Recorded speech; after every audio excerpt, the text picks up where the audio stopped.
Introducción al uso de las tecnologías de información en las ingenierías. La tecnología de información, según lo definido por la Asociación de la Tecnología de Información de América, es el estudio, diseño, desarrollo, implementación, soporte o dirección de los sistemas de información computarizados, en particular de software de aplicación y hardware de computadoras. Se ocupa del uso de las computadoras y su software para convertir, almacenar, proteger, procesar, transmitir y recuperar la información. Hoy en día, el término tecnología de información se suele mezclar con muchos aspectos de la computación y la tecnología, y el término es más reconocible que antes. La tecnología de la información puede ser bastante. Por otro lado, las TIC, tecnologías de la información y las comunicaciones, son el conjunto de tecnologías que permite la adquisición, producción, almacenamiento, tratamiento, comunicación, registro y presentación de informaciones en forma de voz, imágenes y datos contenidos en señales de naturaleza acústica, óptica o electromagnética. Las TIC también son parte importante de las tecnologías de información en las ingenierías. Tipos de sistemas operativos. Un sistema operativo es un programa que te permite realizar actividades en la computadora. Traduce los comandos que el usuario introduce por medio del teclado y el mouse para que se ejecute la acción deseada. Estructura del sistema operativo. En el núcleo del sistema operativo, llamado kernel, están programadas las funcionalidades del sistema operativo, que interactúan directamente con el hardware de la computadora. Sobre esta base están desarrolladas las aplicaciones que utilizará el usuario en formato de archivos ejecutables. Para que el usuario pueda manipular y hacer uso de estas aplicaciones, es necesario una interfaz.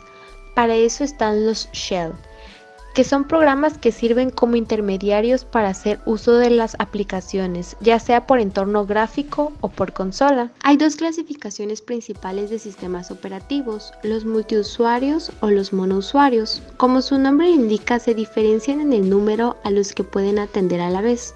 Por ejemplo, el sistema operativo de un cajero automático es monousuario, pues atiende solo una persona.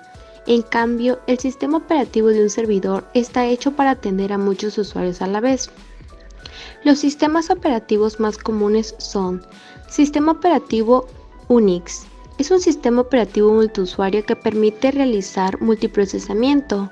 Fue el primero en crearse. Se usa principalmente en servidores debido a su compatibilidad con casi todos los demás sistemas operativos y su alto nivel de desempeño.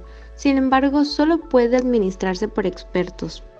Mac OS, sistema operativo basado en Unix usado principalmente en computadoras. Macintosh, su interfaz amistosa y de fácil operación para el usuario ha sido la clave de la popularidad en la adquisición de computadoras que usan ese sistema operativo. Linux, sistema operativo libre y de códigos abierto, es decir, que no se paga una licencia y se puede personalizar. Su interfaz gráfica es similar a la de otros sistemas operativos. Su desventaja es la compatibilidad en sus aplicaciones y para configurarlo requiere un nivel un poco elevado de programación e informática, al igual que Unix. Windows, sistema operativo más popular del mercado basado en ventanas y por tal razón es el más usado. Android, sistema operativo para dispositivos móviles. Fundamentos algorítmicos. Los algoritmos son procedimientos conceptuales y no tienen una representación tangible por sí mismos.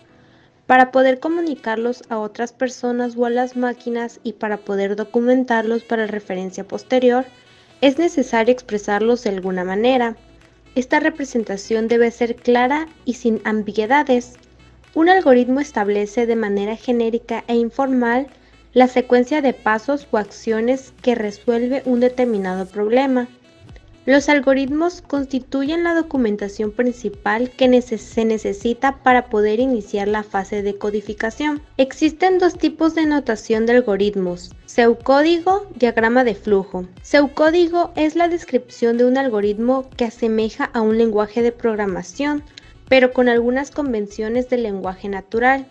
Tiene varias ventajas con respecto a los diagramas de flujo, entre las que se destaca el poco espacio que se requiere para representar instrucciones complejas. Los diagramas de flujo son usados para representar algoritmos pequeños, ya que abarca mucho espacio y su construcción es laboriosa. Por su facilidad de lectura son usados como introducción a los algoritmos, descripción del lenguaje y descripción de procesos a personas ajenas a la computación. Elementos. Flecha. Da sentido y trayectoria del proceso. Rectángulo redondeado. Indica el inicio y el fin del diagrama. Rectángulo. Se usa para representar un evento o proceso determinado.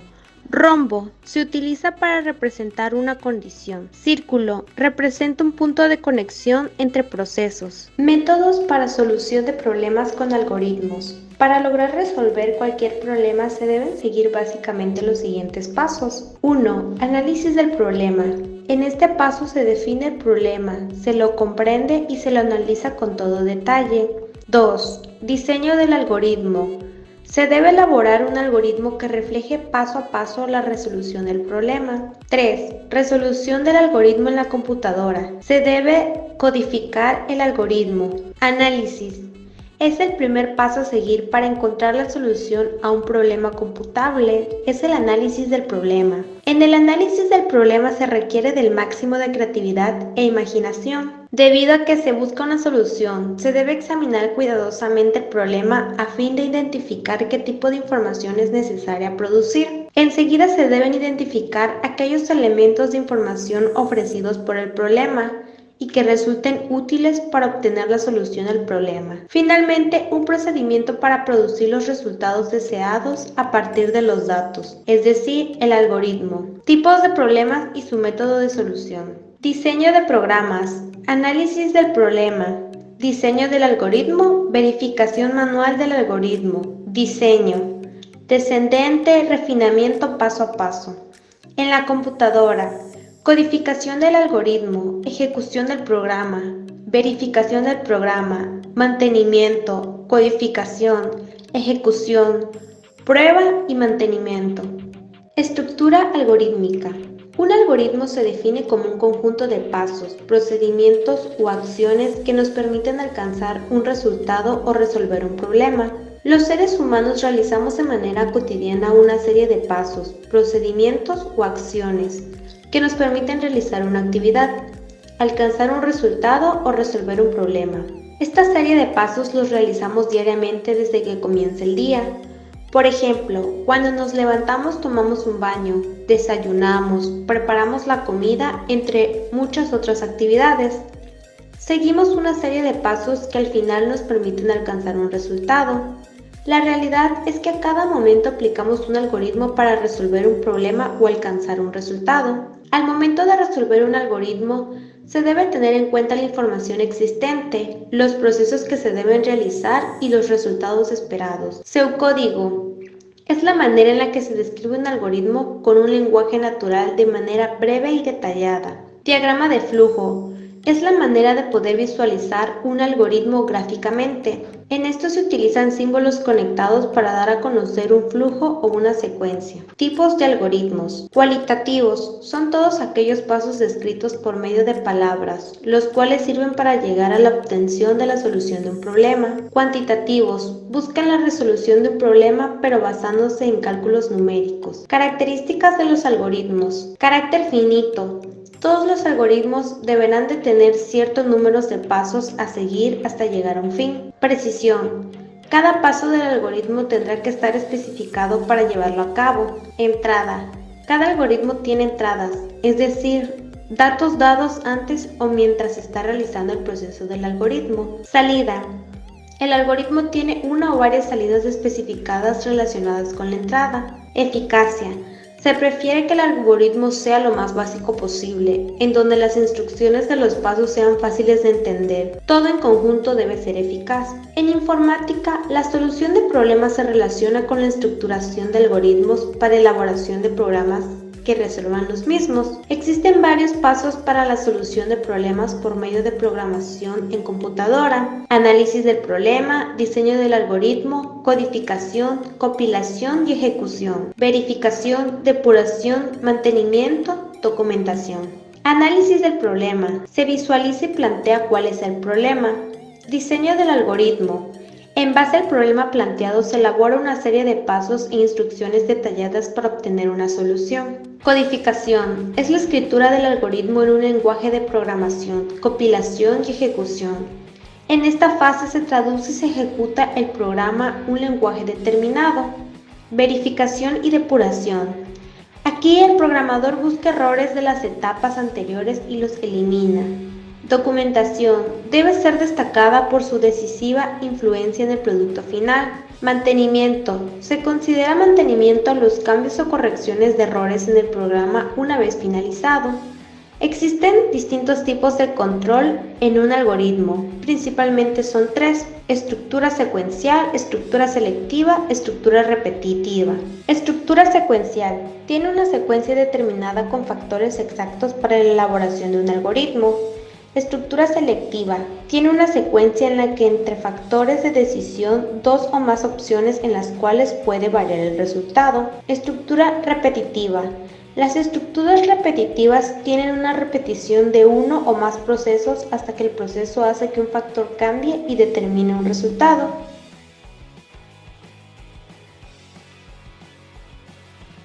Hola a todos, sean bienvenidos a esta sección del video en donde estaremos haciendo algunos ejercicios de PCInt para ver cómo es la construcción de un algoritmo, ¿ok? Pero antes de empezar vamos a hacer unas cosas. Primero iremos a configurar, después a opciones de lenguaje y personalizar, y tendrán que activar estas opciones que aparecen con una palomita y desactivar las que no tengan nada en el recuadro. Ok, ¿esto para qué sirve? Nos sirve para que no tengamos tantos problemas al momento de transportar todo nuestro conocimiento a otro lenguaje de programación. Por ejemplo, en C++ se utiliza mucho lo que es el punto y coma para terminar una línea de código y otras funciones que estamos activando en estas opciones, que le daremos en aceptar y aceptar. Ok, cuando abrimos un proyecto nuevo nos aparecerá esto: algoritmo, espacio, fin algoritmo. Esto quiere decir que está marcando el inicio y el fin de nuestro proceso, y aquí se va a poner todo lo que nosotros queramos realizar. Ok, yo ya preparé algunos ejercicios. Aquí está el primero. Ok, aquí podemos ver el nombre del ejercicio y la acción: escribir. Esta acción es una palabra reservada para el uso de PCInt. ¿O qué quiere decir reservada? Que hace una acción en específico. Por ejemplo, esta de aquí, al momento de ejecutar nuestro programa, nos mostrará una pequeña ventana en el que dice hola mundo, y en este ejercicio pues nos salió mal, nos salió algo erróneo. Cuando nosotros tengamos un error de sintaxis o tengamos alguna falla al momento de escribir algo, nos aparecerá un mensaje debajo de la línea que está mal escrita, y en este caso nos dice que falta punto y coma, entonces se la colocamos. Y para ejecutar nuestro programa le tendremos que dar a esta flechita verde que dice ejecutar, y como ven, aquí está el mensaje hola mundo. Ahora, si nosotros queremos ver cómo es el proceso de nuestro diagrama de flujo, tendremos que ir acá. Se llama dibujar diagrama de flujo, y aquí está nuestro diagrama. Sencillo, pero este es el diagrama. Este es el inicio, lo que imprime el programa, y el fin del algoritmo. El ejercicio 2 sería una aplicación que nos pide el valor de una variable y que la muestre por pantalla. Ok, iniciamos con nuestro algoritmo y le decimos que escriba en el recuadro, escribe cualquier número, y lo que tenemos que hacer aquí es definir nuestra variable como número.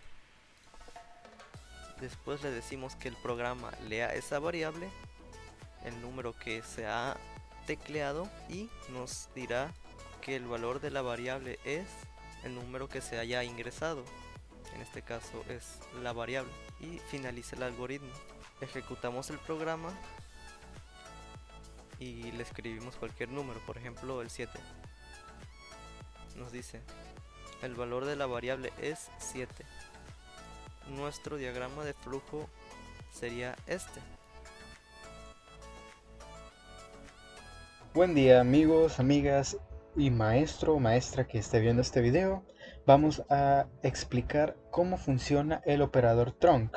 En pocas palabras, el operador trunc permite pasar de un número decimal a un entero, siempre redondeada hacia el valor inferior. Pues para esto ya tenemos el algoritmo, la instrucción, como le quieran decir. Aquí pues primero tenemos que definir el número y el res como real. Cuando escriban como, ahí le va a aparecer varias opciones y le pican real o le escriben real, muy fácil. No nos olvidemos del punto y coma. De ahí le escribimos el escribir, ingrese un número decimal para que el usuario que vaya a usar este programa pues pueda escribir un número, no una letra. De ahí lee el número, escribimos leer, número y el punto y coma. De aquí se hace la operación. Res es igual. O si no tienes el igual, es lo mismo sustituir así como una flechita. Es lo mismo, solo que es solo hay que configurar el lenguaje. Le ponemos trunc, entre paréntesis num y punto y coma. Y para terminar, escribir un número entero es, abrimos obviamente sus comillas, cerramos, coma, res y punto y coma y finalizamos. Ahora vamos a ejecutar.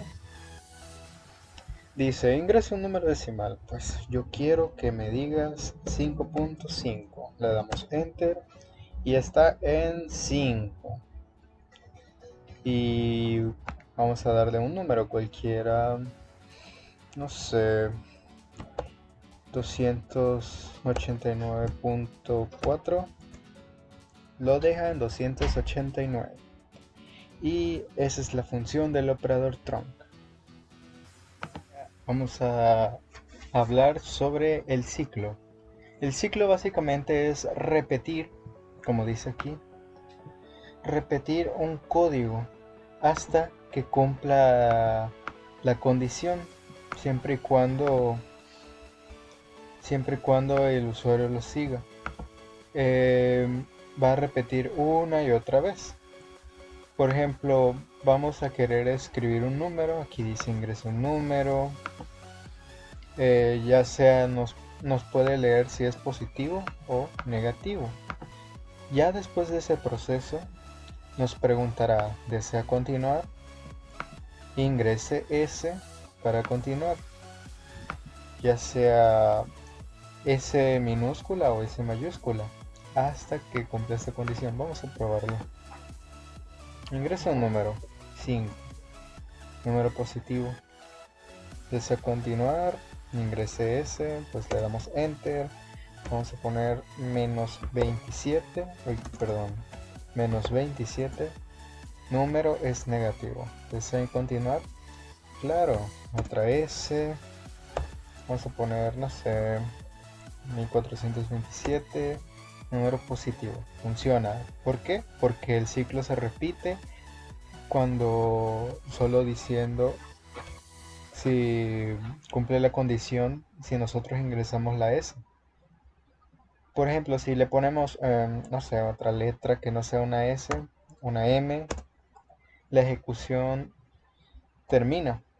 El ciclo ya no va a volver a empezar.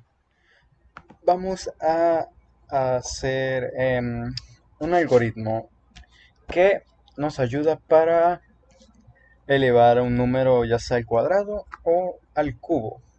Vamos a explicar el algoritmo que ya está aquí, el ejemplo que escribí para no hacer tan largo este video. Así que para definir el cubo y el cuadrado, tenemos que pues escribir aquí, definir num, quad, cubo como enteros, para que no nos salga ningún error en la parte de que no están definidas. Eso es tener que ir al principio.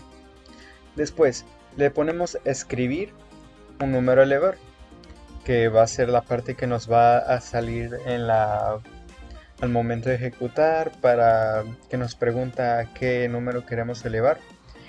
Aquí lo va a leer el número, y aquí está el procedimiento, la operación matemática que va a hacer automáticamente. Solo es quad del cuadrado es igual a un número, la potencia y el 2. Para que igual, por si tienes, no sé, te sale mal, que el igual te sale mal, que no está definido, pues tendrás que configurar el lenguaje. No es difícil. Y también, regresando el cubo, es lo mismo con el quad, solo que le cambiamos el 2 al 3. Y aquí le ponemos escribir el número, nos da el número y ya nos dice el cuadrado es tal número, igual que al cubo. Vamos a ver un ejemplo. Ingresa un número a elevar. Dime el 5. Enter. Ahí está. Al cuadrado y al cubo. Hola a todos, buen día. A continuación vamos a explicar acerca de cómo funciona un algoritmo para calcular el promedio. Primero tenemos que definir nuestras variables, y aquí lo podemos ver como comentario para especificar más. Entonces ponemos definir, y para calcular el promedio sabemos que necesitamos datos, en este caso calificaciones, que posteriormente se van a sumar y dividir entre el número de estas mismas. Entonces primero ingresamos definir, nota 1, nota 2, nota 3 y el promedio como real, que será nuestro resultado. Continuamos con nuestros datos de entrada, entonces procedemos a escribir ingrese nota 1, escribir ingrese nota 2 y escribir ingrese nota 3. Esto que está en verde se reflejará posteriormente al momento de ejecutar el algoritmo, y es entonces donde nosotros tendremos que ingresar dichos números. Continuamos con el proceso y, como ya lo habíamos mencionado, promedio es igual a la suma de nota 1, nota 2, nota 3 dividido entre 3. Y salida. Escribir el promedio es el promedio. Tenemos que tener en cuenta que la forma de escribir esté correctamente, respetando las comillas, los puntos y comas, para que el algoritmo funcione correctamente. Una vez comprobado que nuestro algoritmo está escrito correctamente, procedemos a ejecutar. Entonces nos dice ingrese nota 1, 7, ingrese nota 2, 8 e ingrese nota 3, 6. Continuamos y nos da como resultado que el promedio es 7 y nos dice ejecución finalizada. Podemos volver a intentarlo con otros datos. 9, 10 y 7. Y como vemos, incluso nos dan los decimales. El promedio es 8.6. Y bueno, así funcionan los algoritmos para el cálculo de promedio. Bueno, continuando con los ejemplos de algoritmos, pasamos al cálculo de IVA. Como podemos ver en el comentario, esta aplicación sirve para realizar el cálculo de IVA para cualquier precio ingresado. Es decir, cualquier precio que nosotros queremos un costo de algún producto, podemos ingresarlo aquí y automáticamente tendremos la aplicación del IVA. Primero debemos definir nuestras variables, como podemos ver aquí, definiendo que son precio y el resultado, que serán nuestros datos a ingresar. Y aquí podemos ver la asignación del valor de IVA, que en este caso es el 16%, claro. Pasamos con nuestros datos de entrada, escribir, ingreso, precio. Como ya sabemos, los datos que aparezcan en verde serán los que posteriormente nos indiquen el qué hacer al ejecutar nuestro algoritmo.